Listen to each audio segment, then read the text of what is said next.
Welcome back, everybody. We're going to go ahead and jump right into the calculations we were doing on the last class. We introduced a new device called the transducer. And so the next problem, we want to apply the knowledge that we learned from talking about transducers. So make sure you have that handout available. Make sure you've texted me at this number, EET 130, EET 131, first and last name, and then the number, which probably by now you hopefully have it saved in your device. And let me bring up the document that we're working on today.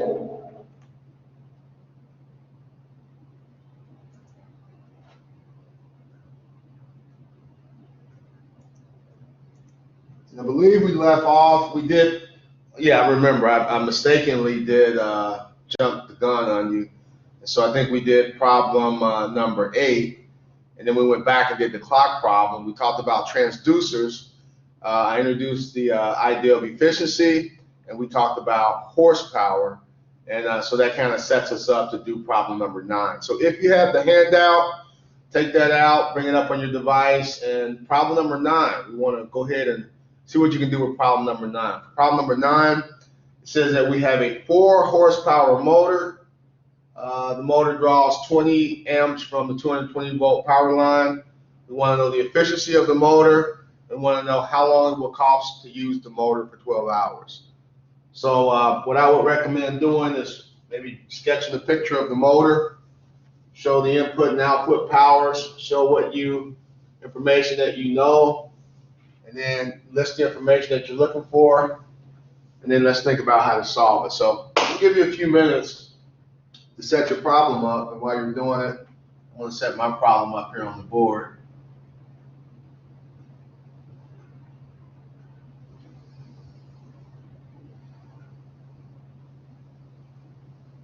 There's no particular way to draw a motor. I'm just going to draw a motor. This is the shaft of the motor. So that's a motor. And usually on electrical engineering drawings, we draw inputs on the left, outputs on the right. We have electrical energy coming in, and over here we have mechanical energy coming out of the shaft. So I'll just draw the electrical quantities on the left.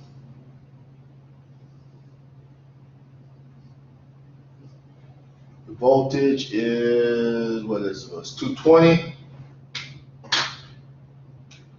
So 220 volts.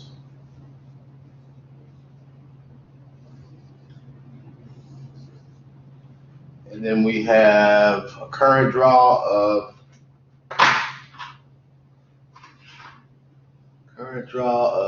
20 amps. 20 amps.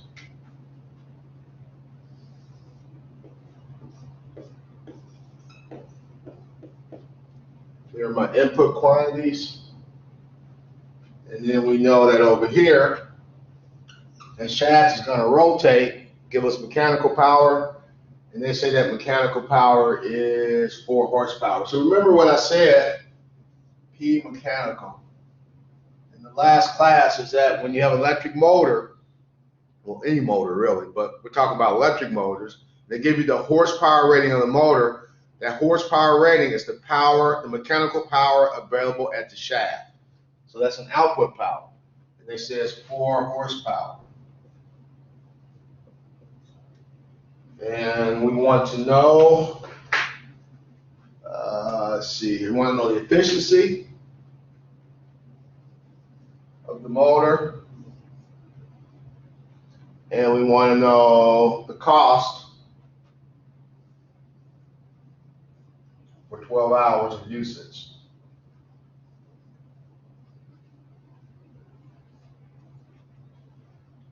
So I'll give you a minute to play around with that, and then we'll do it together. And then we have one more problem to do, and then I want to introduce one more concept, and that'll be it for this section of the material. So see what you can do with this problem.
So what do I need to do first here to get the efficiency? What's the first step in solving this problem?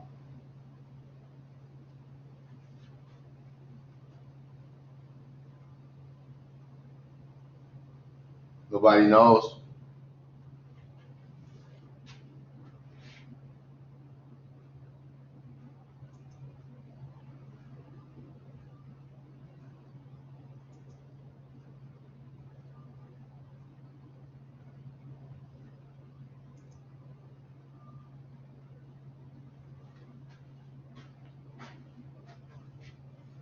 Somebody has to know the first step. I refuse to believe somebody doesn't know the first step to solving this problem. Or you guys just being shy today. What do we need to do first? What'd you say? Can you power I think your, let me turn this up a little bit. Your audio is a little muffled. Need to find E out. Somebody said we need to find E out. Is that what we need to do? Find E out. E out would be the energy out. Is that the first step?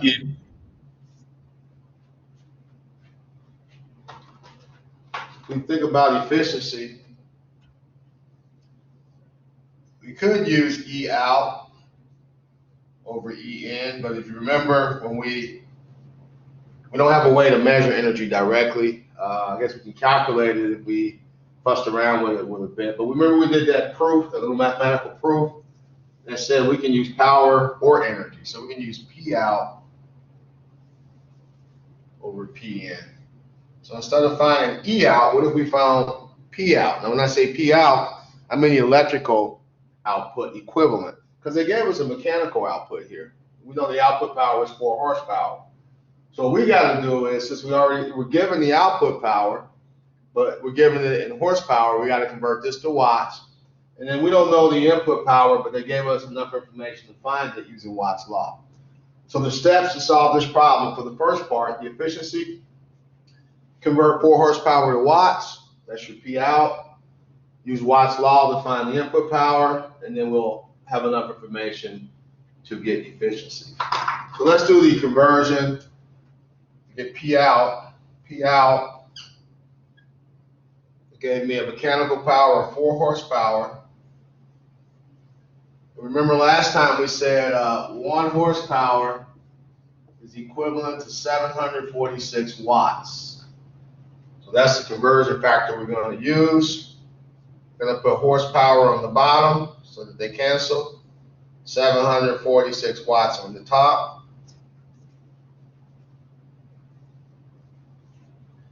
If you set it up like this, then your units will neatly cancel out. Horsepower and horsepower cancel out. And I'm left with watts, which is what I want.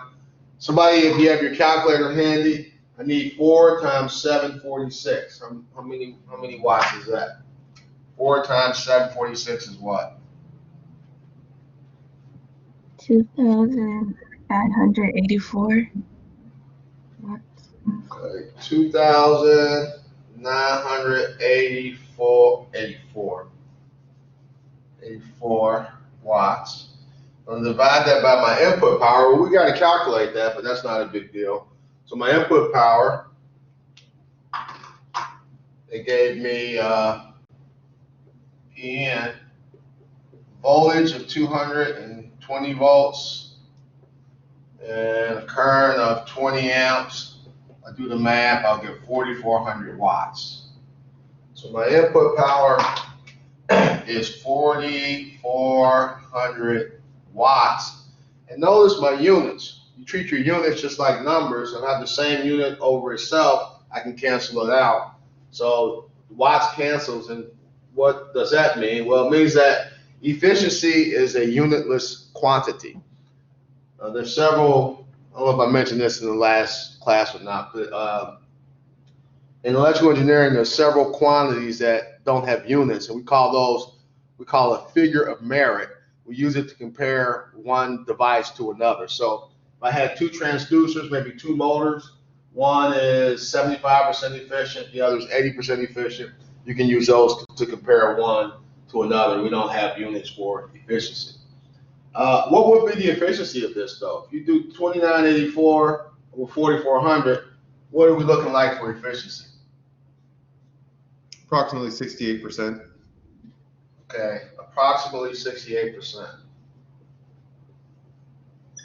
All right, now, who can tell me the meaning of that number? If I say that that motor is 68% efficient, what exactly does that mean?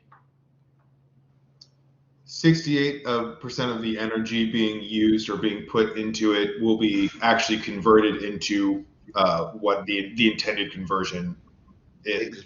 The rest will be. Perfect. Beautiful. Perfect statement.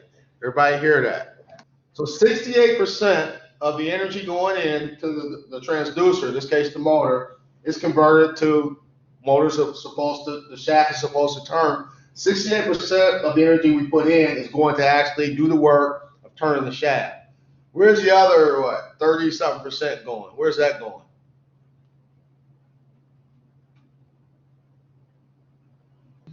More than likely heat. Most of it is going to heat. Now, in the last, I think I said in the last lecture, we mentioned that the P-loss, we're going to consider most of that to be heat, and usually it is, but there's also, if you can hear the motor running, that means that if you can hear it running, that means the casing is vibrating, which causes the air to vibrate, which creates sound. Well, that's mechanical energy. So some of it's actually lost as mechanical energy, vibrational energy. If there's any arcing or sparking inside the motor, anytime there's an electrical arc or spark, it creates a radio wave, and that radio wave radiates away from the source, and it takes energy away from it. So E-loss is really the heat energy and the vibrational energy and maybe stored energy in the motor. There's a capacitor in there.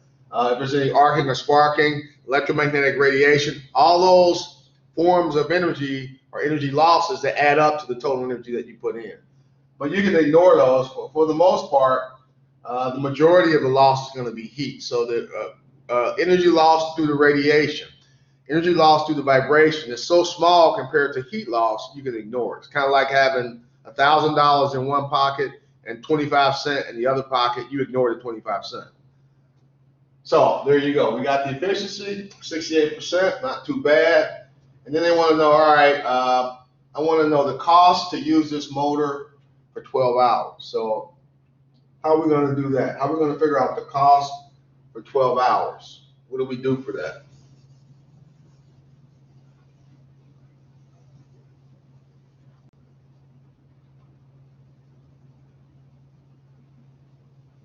Anytime I want costs, I got to think kilowatt hours, because when we deal with electrical systems, we don't charge per joule, we charge per kilowatt hour. And what we said was, in this class, we're going to charge the customer 10 cents per kilowatt hour. So I got to figure out how many kilowatt hours is this motor using. And to get the kilowatt hours, I got to know the number of kilowatts used by the motor, and I got to know how long I'm using the motor. We take the product of those two quantities, and that can give us the kilowatt hours, and then we can do our conversion to dollars. So kilowatt hours, I got to know the number of kilowatts,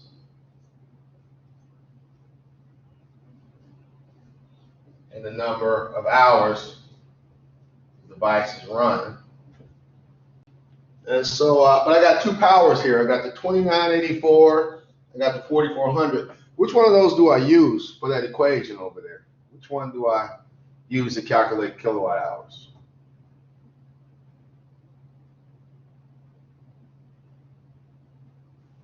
Input, correct? Yeah, right. It makes sense to use the input power, right? It wouldn't make, it would be nice to use the output power, but you want to use the power going into the system. So don't forget that every once in a while, students slip up and make a mistake and use the output power. So when calculating kilowatt hours, always the input power. So if I convert 4,400 watts to kilowatts, then I have 4.4 kilowatts.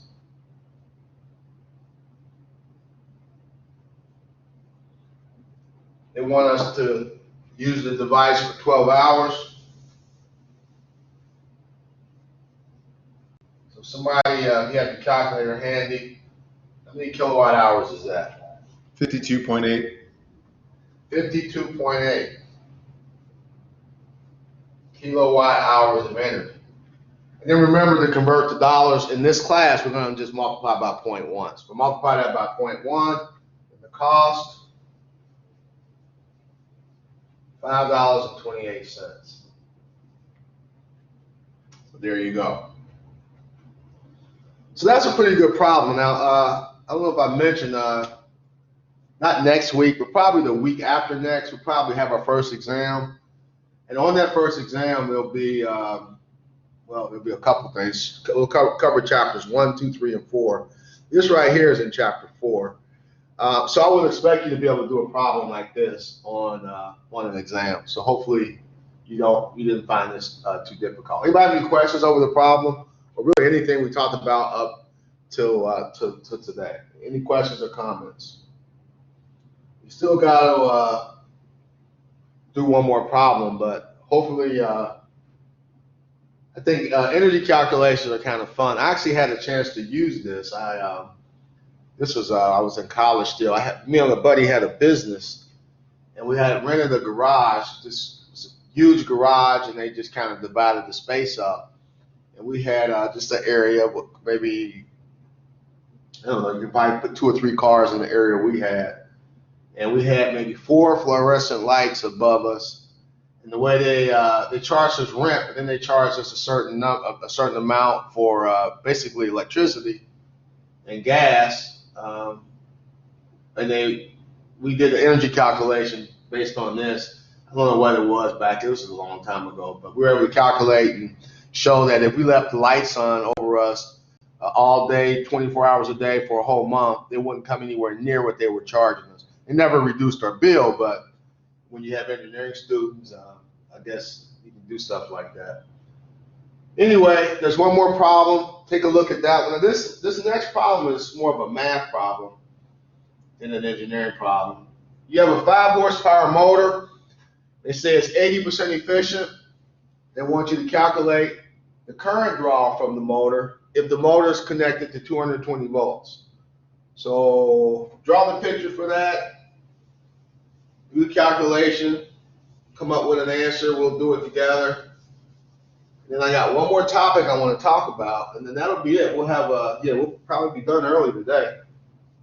And it's a Friday too, and it's not too hot. It's a nice day out there. So if this is your only class, consider yourself lucky. We'll be done a little early today.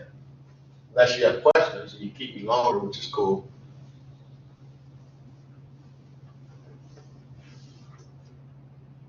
I mean, this is more of a math problem. I don't even know if we really need a picture, but I like to draw the picture. It makes you think about it a little better. We have a 5 horsepower motor.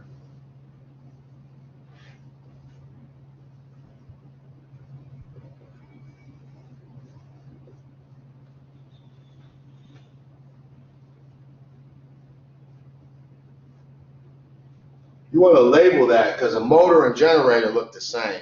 Basically, they're the same machine. So label the motor because it could be a generator. Of course, the generator, the input, and I would probably flip it the other way. If I had a generator, what I want to do with the generator is I want to actually rotate the shaft. So it's the same device, but I rotate the shaft and the wires will be over. So I would rotate the shaft and I get voltage and current out of the generator. We'll talk about that in AC if you take me for AC. If you take the other guy for AC, I don't know what you talk about in this class. I like to go into the physics of this stuff because I think it's pretty interesting. So here's my motor, and what I know is that I have a voltage source hooked up to it of 220 volts.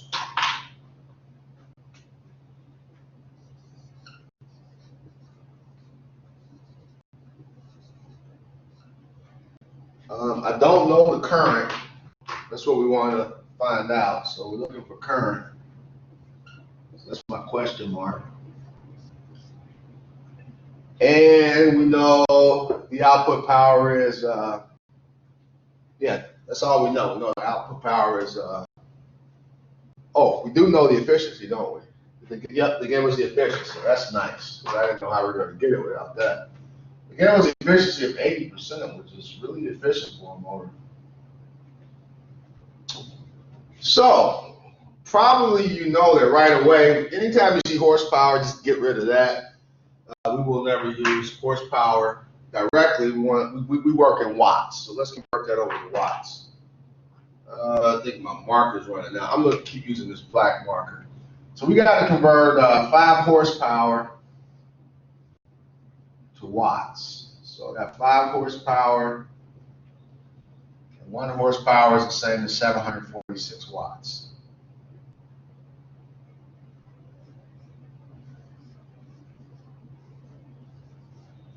Horsepower units cancel out. I'm left with watts, which is what I want. What is 5 times 746?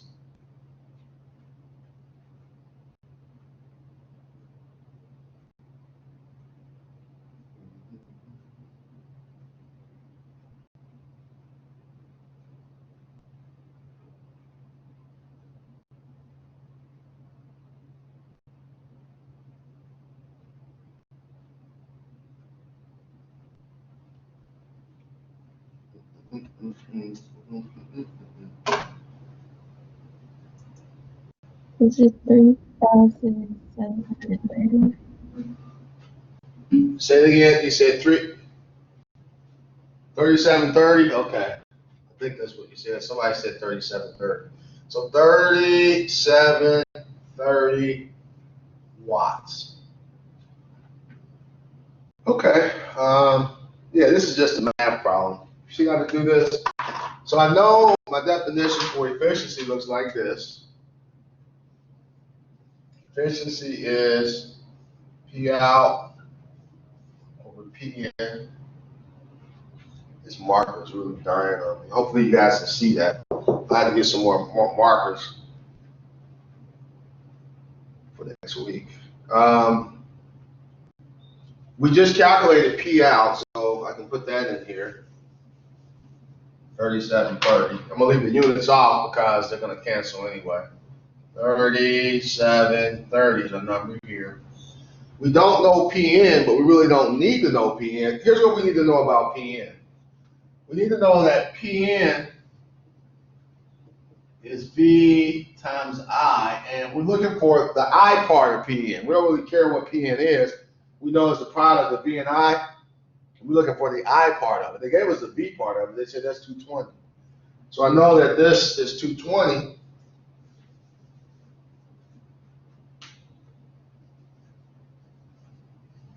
So what I can do is say PN is 220I, and I can put that in for PN down here. It's 220I.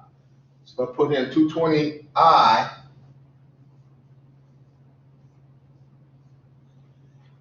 and they gave me efficiency of 80%. So if I put my 80% over here,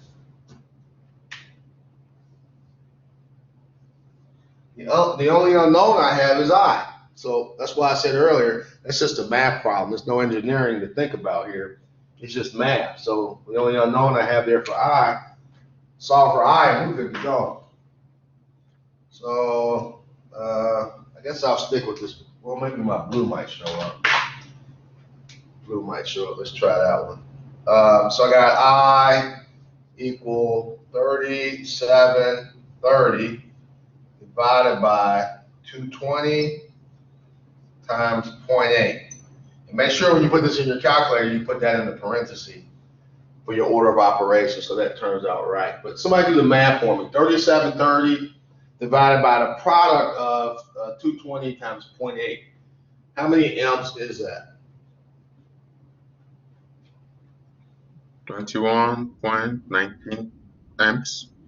How much? 21.19. Your mic is muffled. Let me do something, guys. Let me see if I can get my audio to come up. Oh, you know what? Maybe I can do it from here. Okay. I see you got a text and I got it now. But I turned my volume up because it was a little messed up. So somebody said it was 21.19 amps. I think that's what the gentleman was trying to say. So, yep. That looks pretty good. So, I mean, like I said, that's just a math problem. That doesn't really do anything for me. I like the one before that. I mean, you should be able to do this, but the one before that, I think you get more information out of. That's a real kind of an energy calculation problem. So that's it. We talked about Ohm's law. We talked about Watt's law. We talked about energy and power. There's a lot here. Efficiency, transducers. There's a lot here for everybody, no matter what your major is. If you're just straight electrical engineering technology, energy calculations are big. Maybe you're electromechanical and your energy major, or even if you're electromechanical, you deal with any kind of sensors. A sensor is a transducer. There's all kind of sensors out there. There's sensors that convert, and we'll talk about some of these, but there's sensors that convert temperature. A big one with this COVID is converting a temperature to a voltage. The electronic thermometers and the infrared thermometers, those are transducers, or they have transducers built in. So we talked about transducers. There's a lot here that you can, if you wanted to go into more detail, you could go into more detail and find out some of the physics, how some of this stuff actually works. So I don't know, it's pretty cool stuff. This is one of my favorite topics in the class. Now I want to talk about one more topic that has to do with transducers, and then we'll call it a day. But before I do that, does anybody have any questions for me on this problem or anything else before I move ahead? Any questions or comments?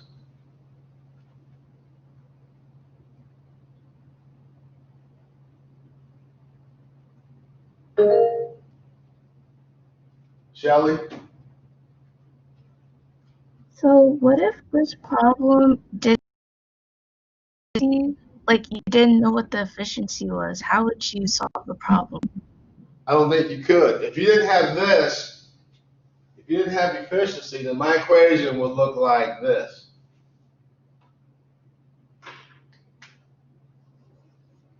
And there I have two unknowns. So unless there is some other physical factor that you can think of that I can use to set up maybe a second equation and then use simultaneous equations to solve it, if this is all you had, that wouldn't be enough information to solve it. So they almost had to give us the efficiency or something else. I mean, I don't know what else. I had to really think kind of hard to see what else they could have gave us. But yeah, if they didn't give us the efficiency, there's no way to directly solve the problem that I can see. That's the kind of stuff when I put together an exam that I kind of think about to get you guys to think. I might, I wouldn't give you anything like that, but I might give you a problem similar to this. Again, this is more of a math problem. I mean, I don't see any engineering in this at all other than the terms.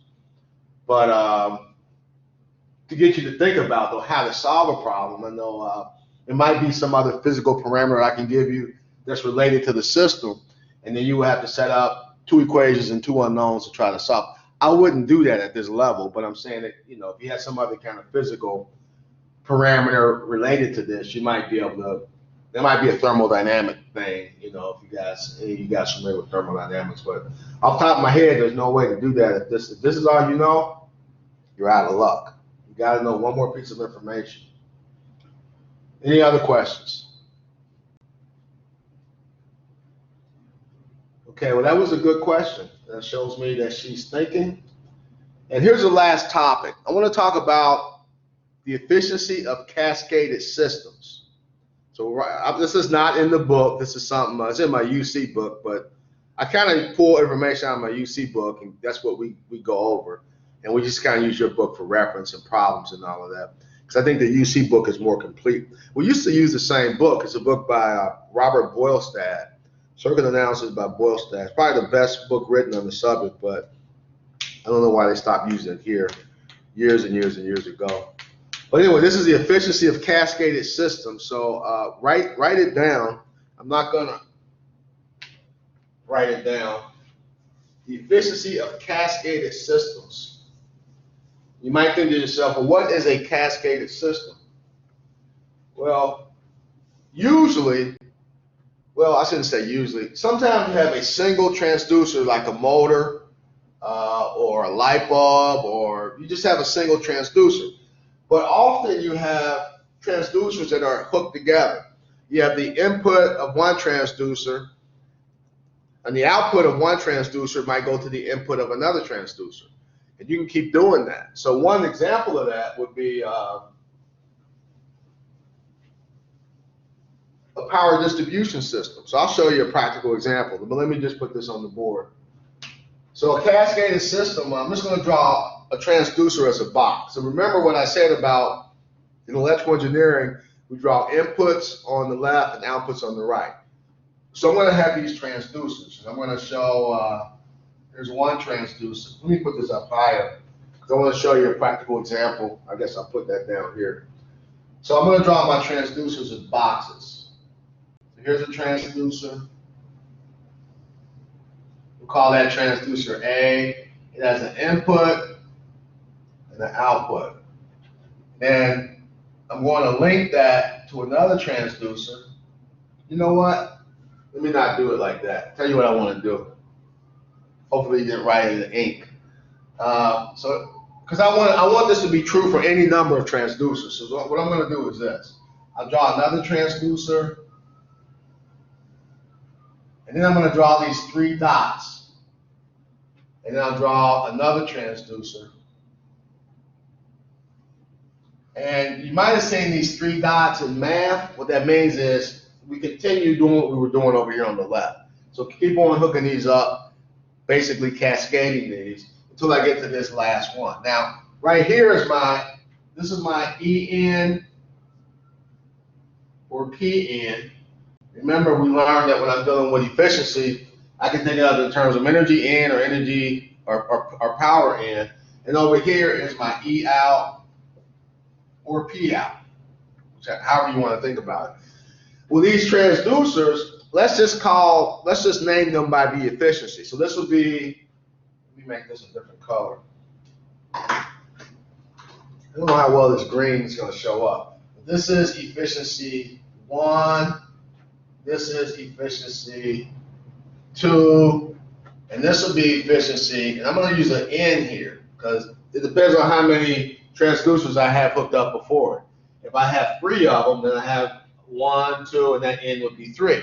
If I had 1,000 of them, that would be 1, 2, all the way up to 1,000, and then that would be 1,000. So here's a kind of a shorthand way. These 3 dots, I don't have to draw all the transducers. This is understood to be, I keep on hooking them up, cascading them like this until I get to that last one. If I want to know how many I have, I can just look right there at that subscript.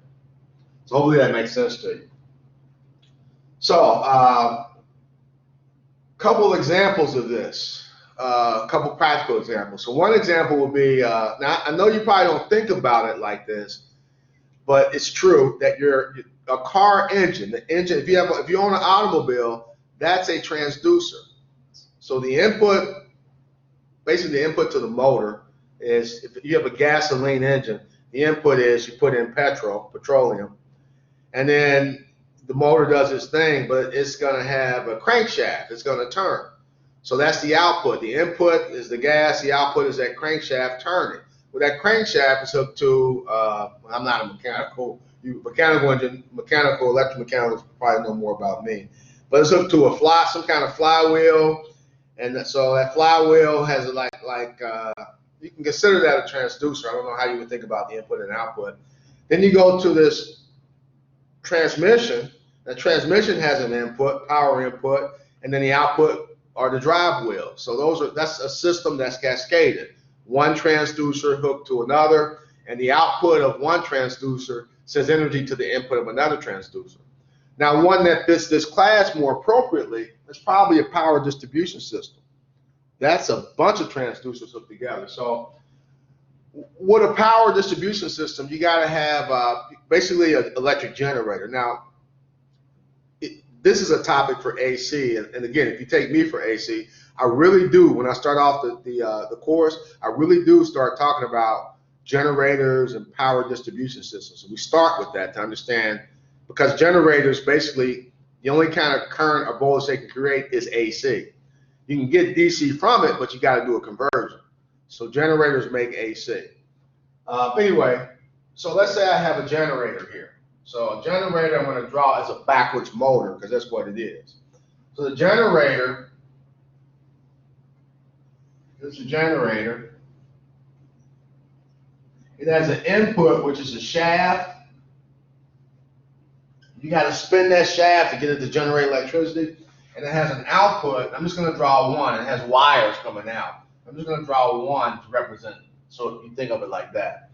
So what I got to do is some kind of way spin this shaft. Now, if this is a generator or alternator in your car, there's a wheel right here. And you put the belt over it, and when the engine turns, the belt will turn the generator. Or if this is maybe you got maybe you got one of those portable generators that you use with a camper when you go camping, and then you pull it. It has like a lawnmower engine on it, and you start the motor. So now you got a gasoline engine over here driving that shaft here to turn the generator. Some kind of way. My point is, you got to get the generator to spin. So that's your input energy. Now, in here in Ohio, we use coal. We use a plant. We put water down here, and we use coal to boil water to make steam, and the steam shoots up and turns a turbine. Sometimes they'll dam water up, and then the water flow over the top of the dam and hit the turbine and spin it. Some kind of way you got to get it to spin. I got a generator, and then I probably got some kind of transmission system. I'm just going to say trans. And when I say transmission system, what I mean is like the transmission on the car. Because what you got to do, you'll learn this if you take AC, that generator has to spin at a constant rate. So you got to kind of have some kind of generator to regulate the speed of this. But that transmission itself will be a transducer. And then over here, you might have your output. I might have this, maybe this transmission should be on the other side. I think, I'm not a mechanical engineer, so I'm going to flip this to the other side. I probably got my transmission over here. I'm going to say transmission. And then I got some kind of, I don't know, maybe some kind of turbine here where the water falls over and spins that. I'm trying to draw like a fan blade. And then over here, you got your electric out, but then you got your transmission wires. Now I know you probably won't like thinking of a wire as a transducer, but it is, because some of the energy in the wires is going to be converted to heat, which is not what you want. But you got to get the energy over to where you want it, the city, town, or wherever you want it. So you go through other devices called transformers. So it gets really, really, really complicated, but I can keep drawing these boxes showing I have one device that's a transducer hooked up to another device, and you can keep going until I get the energy to where I want it. The question I want to ask, though, the whole point of me bringing this up is, well, how would you find the efficiency, the overall efficiency of this entire system? And there's two ways to think about it. The easiest way is this. Probably the easiest way, if I want the overall efficiency here, the easiest way to think about it is to just put a box around the whole thing. Just think of this as one big giant transducer.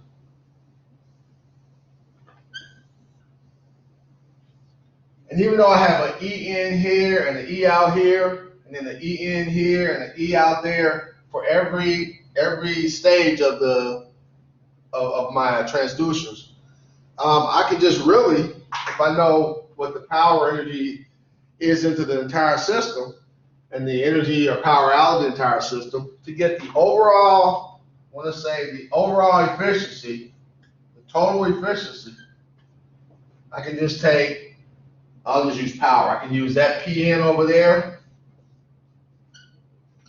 and that P out over here, and I can get that number. So I don't have to consider each individual transducer. I can use the total energy, the total energy in and the total energy out, and it'll give me the total efficiency. Well, that should make sense to you, but what's interesting is this. It also works out to be this. The total efficiency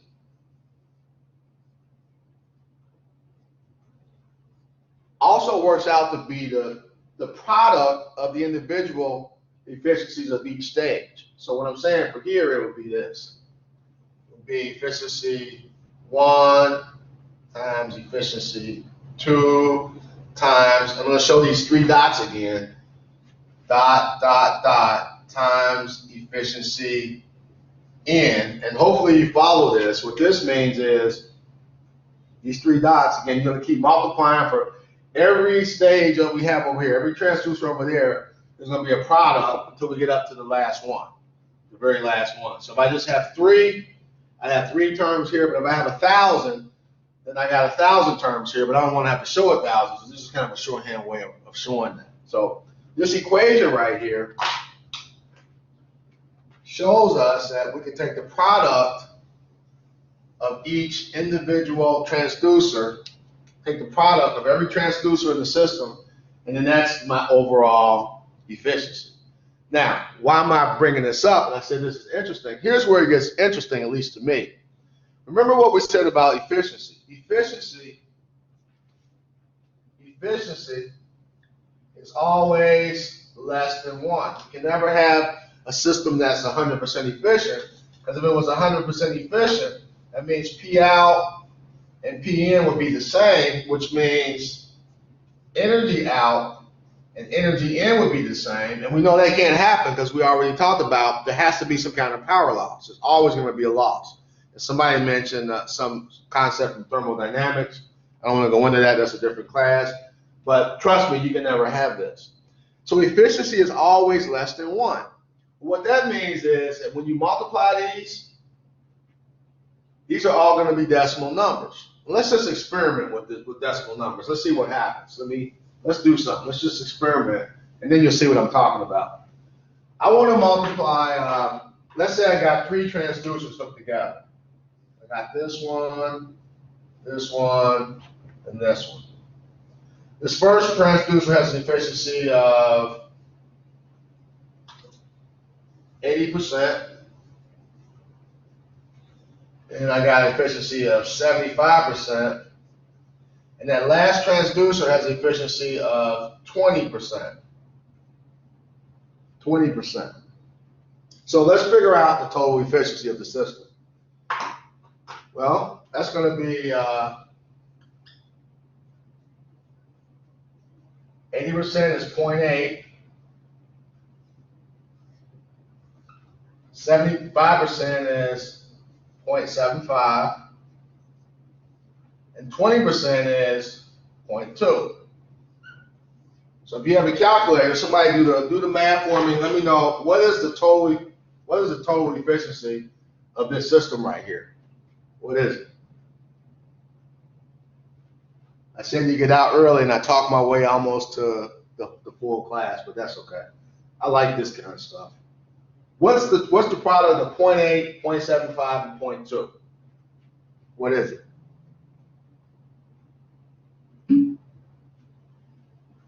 .12. So the product is 0.12. Now notice something. Notice that 0.12 is less than 0.2. This is the lowest efficiency. This transducer, let's call it the weakest link. This is the weakest link in the chain of transducers, and it'll always be that way. Anytime you multiply decimal numbers, the product will be smaller than the smallest factor that you're multiplying with. So notice 0.12, that's like 12%, is less than 20%. My whole system has an efficiency of 12%.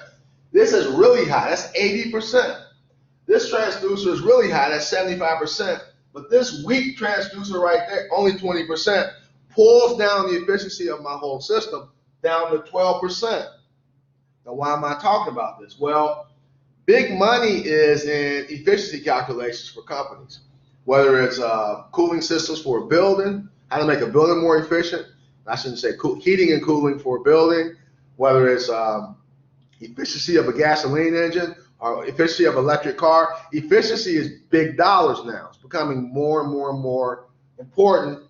And so the point I want to make is if I had to spend engineering dollars and time in improving this system, I probably don't want to spend much time here, because what's pulling my efficiency way down is this one. So you probably want to focus on this right here. So if you can do something to increase the efficiency of that stage, you'll bring the total efficiency of the system up, way up, and you make your employer very, very happy, or you'll make yourself a lot of money, depending on what you're doing here. So anyway, that was the last topic.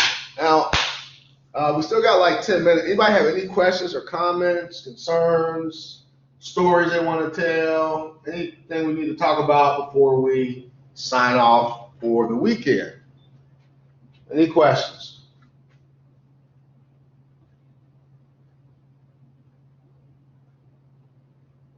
Well, then, guys, have a great weekend. If you need me for anything, please send me a text. There was one student when I went to turn the attendance in who I know at the beginning of every class I asked you to send me a text. There was one student that didn't do that. They hadn't texted me the whole time. I called it because I actually went through it. I was grading whatever you handed in to me last time. I went through those papers and started grading them. And so I didn't have a record of this student, but I did have the actual paper they handed in. But had I did the attendance first before I did the grades, then that student would have been dropped from the class. So guys, I don't know how the other professors are taking attendance, but especially the first 2 weeks of the semester at Cincinnati State, it's important that you guys get your name into the attendance roster, however the professor's doing it, because if not, then what happens is you're dropped from the class. So make sure you are following through with the attendance. Really important for the first 2 weeks of class. Other than that, I don't really have anything else, guys. Have a great weekend. If you need me, send me a text or email. Of course, texting is the quickest way. And enjoy your weekend, and I'll see you on Monday. Tuesday, we'll show up and we'll finish up that lab 2, and then you'll have your next quiz. So, guys, have a great weekend, and I will talk to you later. Shelly, you have a question? Yeah, it's actually more of a personal question, I guess. Okay, well, hold on. Let me first of all, let me turn my recorder off.